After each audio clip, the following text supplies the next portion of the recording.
Assalamualaikum warahmatullahi wabarakatuh.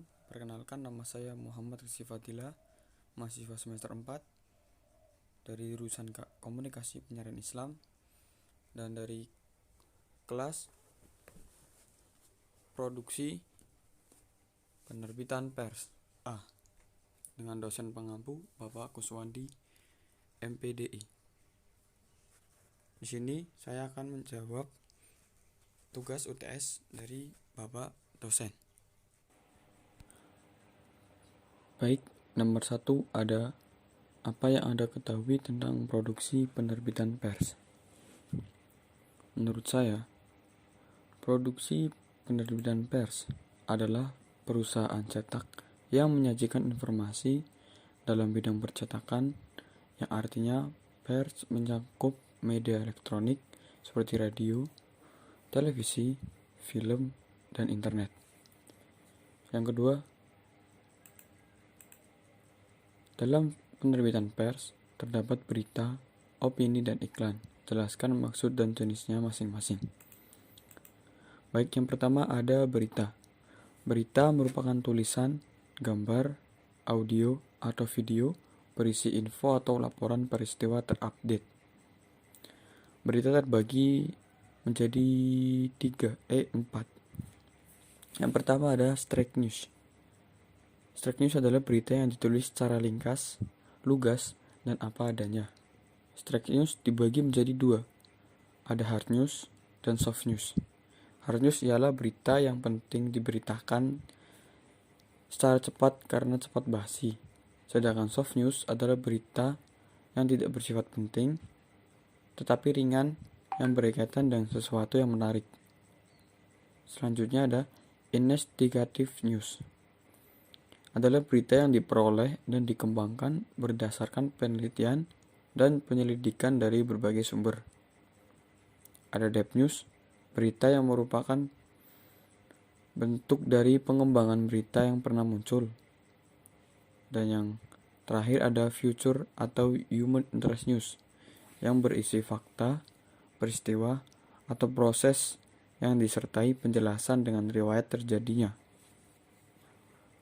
Future atau human interest news terbagi menjadi 2, future berita dan future artikel. Selanjutnya ada opini.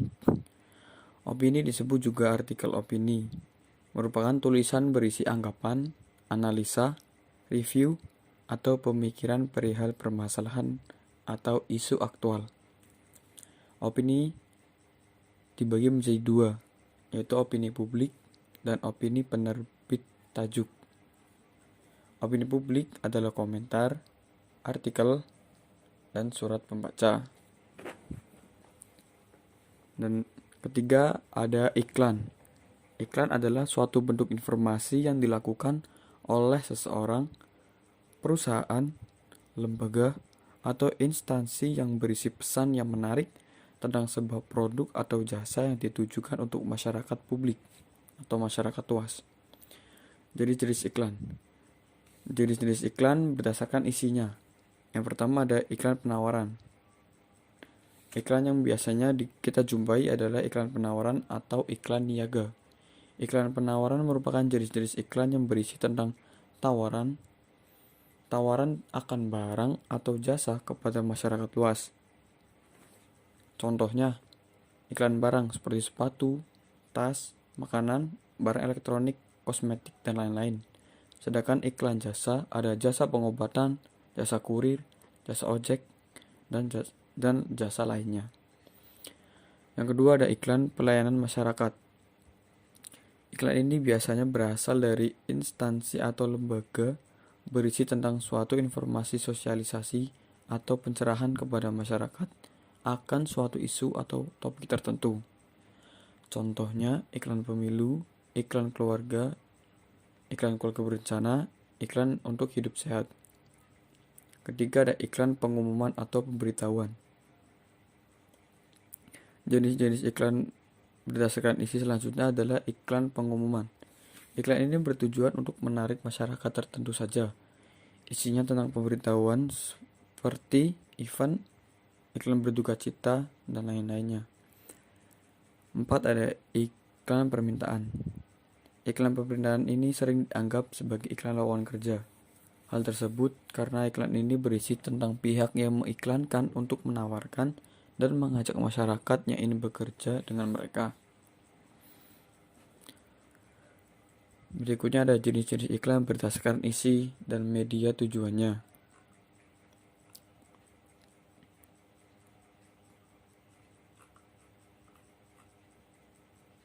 Yang pertama ada media cetak. Iklan media cetak. Iklan media cetak ini iklan dibuat dan dipasang menggunakan cara dicetak. Biasanya cetak yang kerap kita temui di koran, selebaran, majalah, baliho, poster, stiker, dan lainnya. Yang kedua, iklan elektronik. Jenis iklan selanjutnya ada iklan elektronik. Iklan ini menggunakan media elektronik dalam penyampaian dan tampilan iklannya. Iklan elektronik banyak sekali yang sering kamu temui, antara lain iklan televisi, iklan radio, iklan film, dan lain-lain. Iklan berdasarkan tujuan. Yang pertama ada iklan komersial atau bisnis. Iklan komersial ini dipasang dan tujuan untuk mendapatkan keuntungan ekonomi, karena iklan utamanya adalah untuk meningkatkan penjualan. Dalam iklan komersial terdapat 3 pembeda, yaitu iklan konsumen, iklan profesional, dan iklan bisnis. Yang kedua ada iklan non-komersial. Berbeda dari iklan komersial, iklan non-komersial tidak menitik beratkan untuk mendapatkan keuntungan material atau ekonomi. Iklan non-komersial justru bertujuan untuk mendapatkan keuntungan sosial. Keuntungan sosial yang dimaksud adalah agar masyarakat mendapatkan tambahan wawasan, kesadaran diri, dan merubah perilaku dan sikap masyarakat terhadap masalah yang ditampilkan pada iklan tersebut. Soal selanjutnya, apa yang Anda ketahui tentang pers tradisional dan pers online? Pers tradisional atau media massa tradisional, yaitu media massa dengan otoritas dan memiliki organisasi yang jelas sebagai media massa. Secara tradisional, media massa digolongkan sebagai berikut. Ada surat kabar, majalah, radio, televisi, atau film layar lebar. Selanjutnya ada media massa modern. Seiring dengan berjalannya waktu dan perkembangan teknologi dalam sosial budaya, telah berkembang media-media lain yang kemudian dikelompokkan ke dalam media massa seperti internet dan telepon seluler.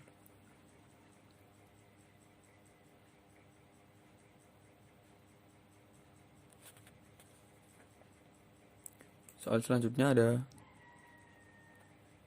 di bidang departemen redaksi terdapat beberapa struktur. Jelaskan dan sebutkan masing-masing tugasnya. Yang pertama ada dewan redaksi. Dewan redaksi ini beranggotakan pemimpin umum yang bertugas untuk memberi masukan kepada jajaran redaksi dalam melaksanakan pekerjaan redaksional. Selanjutnya ada pemimpin umum. Ada pemimpin redaksi yang bertanggung jawab terhadap isi redaksi, terhadap kualitas produk penempatan, memimpin rapat, memberikan arahan, menentukan layak tidaknya suatu berita, dan mengadakan koordinasi dengan bagian lain. Terus ada sekretaris redaksi yang bertugas untuk menata dan mengatur undangan dari instansi, perusahaan, atau lembaga yang berkaitan, menghubungi sumber berita, menyimpan salinan kartu pers, dan menyediakan peralatan kerja. Terus ada redaktur pelaksana. Ada redaktur atau editor yang bertugas mengedit pers atau mengedit berita. Ada koordinator liputan, ada wartawan atau reporter, ada fotografer, ada koresponden, kontributor, dan pemimpin usaha. Hal yang terakhir, di tengah perkembangan teknologi informasi yang pesat, bagaimana menurut Anda agar pers tetap eksis dan dapat diterima dan baik oleh publik? Apakah etika jurnalistik masih diperlukan dan berkesesuaian dengan kondisi saat ini?